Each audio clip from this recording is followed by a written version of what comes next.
Party కష్టకాలంలో ఉన్నప్పుడు party అధ్యక్షుడు జైల్లో ఉన్నప్పుడు అప్రజాస్వామికంగా కొన్ని పద్ధతులు రాష్ట్రంలో జరుగుతున్నాయని భావించినప్పుడు పవన్ కళ్యాణ్ గారు సోల్ అండ్ హోల్గా బయటకు వచ్చి ఆయన పరామర్శించిన అనంతరం ఒక ఉమ్మడిగా కార్యాచరణ సిద్ధం చేస్తాం, ఉమ్మడిగా కలిసి పోటీ చేస్తాం, పొత్తు ఇక్కడి నుంచే మొదలవుతుందని ప్రకటించారు. ఈ క్రమంలో కొన్ని ఆటలు పోట్లు, కొన్ని విమర్శలు, కొన్ని విశ్లేషణలు, అలాగే పొగడ్తలు ఇవన్నీ కామన్ రాజకీయాల్లో. కానీ ఇప్పుడు నడుస్తున్నటువంటి చర్చ ఏంటంటే ఉమ్మడిగా ప్రయాణిస్తున్నటువంటి తరుణంలో జనసేన పార్టీ ఎంతమంది అభ్యర్థులని కోరుకుంటోంది, టీడీపీ పార్టీ ఎంతమంది అభ్యర్థులను ఇవ్వడానికి సుముఖంగా ఉంది, ఉమ్మడి కార్యాచరణలో ప్రధానంగా ఏం ఉండబోతున్నాయి, అసలు ఈరోజు రేపు మీటింగ్లో జనసేన అని అభ్యర్థులతో ఏం మాట్లాడబోతున్నారు, ఏం మాట్లాడారు, రేపు ఏం మాట్లాడబోతున్నారు, ఈ విషయాల గురించి కొంచెం అవగాహన ప్రజలకి. రైట్ సార్ సునీల్ గారు, మీకు అలాగే తోటి ప్యానలిస్టులు మా చౌదరి శ్రీనివాస్ చౌదరి గారికి, అలాగే మేడా సాంబశివరావు గారికి, అలాగే మన ప్రైమ్ నైన్ వీక్షిస్తున్న ప్రేక్షకులందరికీ కూడా నూతన సంవత్సరం మరియు రాబోయే సంక్రాంతి శుభాకాంక్షలు. ఓకే, అయితే మీరు అడిగిన ప్రశ్నల్లోనే సమాధానాలు ఉన్నాయి సార్. ఇక్కడ ఏంటంటే పవన్ కళ్యాణ్ గారు కానీ అటు చంద్రబాబు నాయుడు గారు కానీ రాష్ట్ర భవిష్యత్తును దృష్టిలో పెట్టుకొని ఏ త్యాగానికైనా సిద్ధం అంటున్నారు. మీరిద్దరు తాలూకా మీటింగ్ లో స్పీచ్లు వినండి.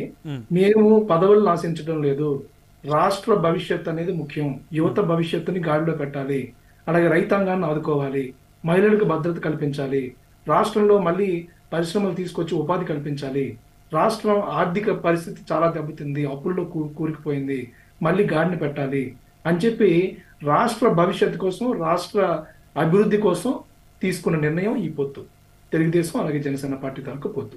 సో ఈ పొత్తులో భాగంగా ఎవరికి ఎన్ని సీట్లు వచ్చినా, ఎవరు ముఖ్యమంత్రి స్థానంలో కూర్చున్నా ఇవన్నీ కూడా అప్రస్తుతం అని చెప్పి అనుకోవాలి. ఎందుకంటే మా ఇద్దరి లక్ష్యం ఒకటే, వైసీపీ జగన్మోహన్ రెడ్డి నుంచి ఈ రాష్ట్రాన్ని విముక్తి పరచాలి, ఈ రాష్ట్రాన్ని కాపాడుకోవాలి, రాష్ట్రాన్ని మళ్ళీ అభివృద్ధి పదంలోకి నడపాలి అంటే ఇద్దరం కలిసికట్టుగా ఎలాంటి భావోద్వేగాలకి లోబడకుండా, అలాగే ఒక సరైన కోఆర్డినేషన్తో ముందుకెళ్ళాలి.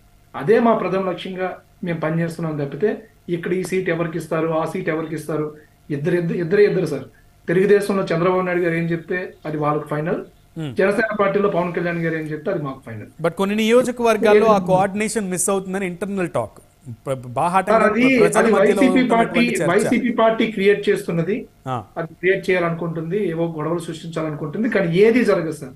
ఎందుకంటే పవన్ కళ్యాణ్ గారి మీద అపారమైన విశ్వాసంతో ఓటమిలో కూడా ఆయనకు తోడున్నాం మేము.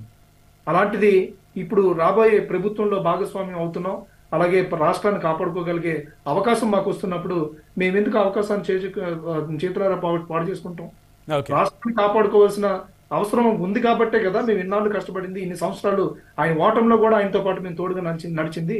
ఈ రోజు రాష్ట్రాన్ని గాడిని పెట్టుకునే అవకాశం ఉంది, ఆయన కూడా ప్రభుత్వంలో ఒక భాగస్వామిగా ఉంటారు, అలాగే జనసేన తెలుగుదేశం పార్టీ ఈ ఇద్దరి తాలూకా ఉమ్మడి ప్రభుత్వం రాబోతుంది, రాష్ట్రానికి మంచి రోజులు రాబోతున్నాయి అన్నప్పుడు మేము ఎందుకు కాంప్రమైజ్ అవ్వం, ఎందుకు సర్దుబాటు చేసుకోలేము? తప్పనిసరిగా సర్దుబాటు చేసుకుంటాం.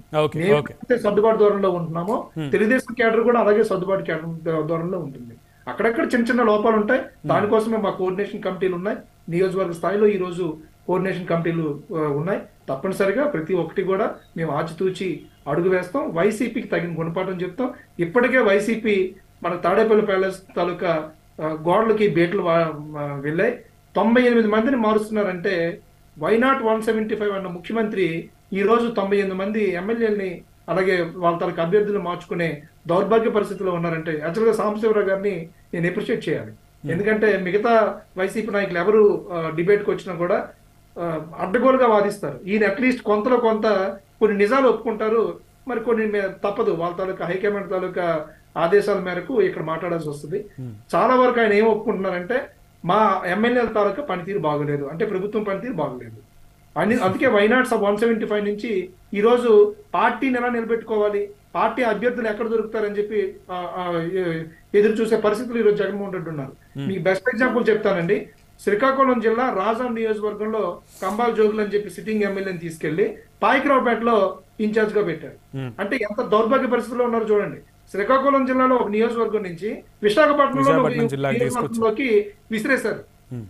అంటే అనకాపల్లి జిల్లా ఇప్పుడు అంటే 2 జిల్లాలు దాటి అక్కడికి వేయాల్సిన పరిస్థితి ఏంటి? అభ్యర్థులు కొరవయ్యారు. ఈరోజు వైసీపీ పార్టీ ఈరోజు చాలా మంది సీనియర్ నాయకులు అలాగే మంత్రులుగా పనిచేస్తున్న వాళ్ళు ఈరోజు ఫోన్లు స్విచ్ ఆఫ్ చేసుకొని కూర్చునే పరిస్థితి, దౌర్భాగ్య స్థితిలోకి ఈరోజు వైసీపీ వచ్చిందంటే దానికి కారణం స్వయం కృప రాధం అని చెప్పాలి. ఎందుకంటే రాష్ట్ర ప్రజలు చాలా నమ్మకంతో జగన్మోహన్ రెడ్డి కోట్లు వేశారండి. ప్రతి ఒక్క నమ్మకాన్ని, ప్రతి ఒక్క తాలూకా నమ్మకాన్ని ఈరోజు అపనమ్మకంగా మార్చి వాళ్ళని నమ్మించి మోసం చేసి ఈరోజు రాష్ట్ర ప్రజానీకం మొత్తాన్ని కూడా నట్టేటి ముంచిన దౌర్భాగ్య పరిస్థితుల్లో ఈరోజు జగన్మోహన్ రెడ్డి ఉన్నాడు కాబట్టి ప్రజలు వైసీపీ పార్టీ తరఫున లేరు కాబట్టి ఈ రోజు జగన్మోహన్ రెడ్డి అలాగే తాలూకా అనుయాయులు అందరూ కూడా తలలు పట్టుకొని గొగ్గలు పెట్టే పరిస్థితి. ఈ రోజు జనసేన టీడీపీ తాలూకా కలయికని, పొత్తుని, అలాగే ఇంత కార్డియల్ గా ఇంత చక్కగా వీళ్ళ పొత్తు ముందుకెళ్తుంది. ఈ పొత్తులో భాగంగా మీటింగ్లు జరుగుతున్నాయి. అలాగే ఈ అభ్యర్థుల ప్రకటన కానీ, అలాగే మినీ మేనిఫెస్టోకి చాలా మంచి ఆదరణ వస్తుంది. అలాగే అటు పవన్ కళ్యాణ్ గారు కానీ, ఇటు చంద్రబాబు నాయుడు గారు కానీ, అటు మా లోకేష్ బాబు గారు కానీ, అటు మా నాదెండ్ల మనోహర్ గారు కానీ, నాగబాబు గారు కానీ, ఎక్కడికి వెళ్ళినా కూడా విశేషమైన జనం నుంచి విశేషమైన స్పందన వస్తుంది సార్. అనూహ్యమైన స్పందన. వీళ్ళు చాలా మధ్య తెచ్చిపెట్టాలనుకుంటున్నారు. ఇందాక మీరు వినే ఉంటారు, అక్కడ కుల సమీకరణాలు చూసుకోవాలి, అక్కడ ఎమ్మెల్యే తరగతి పనితీరు చూసుకోవాలి, అందుకే మారుస్తున్నాం అని చెప్పి. అంటే 98 నియోజకవర్గాల్లో వీళ్ళు కులచిచ్చి పెట్టాలని చెప్పి అది కాదు డాక్టర్ గారు, 98 నియోజకవర్గాలు ఎవరు చెప్పారు? ఇప్పుడు మార్చింది 38 కదా. మా పుట్టు సైడ్ కాదు మీరు తీసుకున్నారు, నాకు అర్థం కాదు. ఇంకా 4th ఫేజ్ లో 30 ఉన్నాయి, వస్తాయి. 4th ఫేజ్ లో 30 ఉన్నాయి, 3 ఫేజ్ లో మీరు 60 అన్నారు కదా, ఇంకా 4th ఫేజ్ లో 30 ఉంటాయి.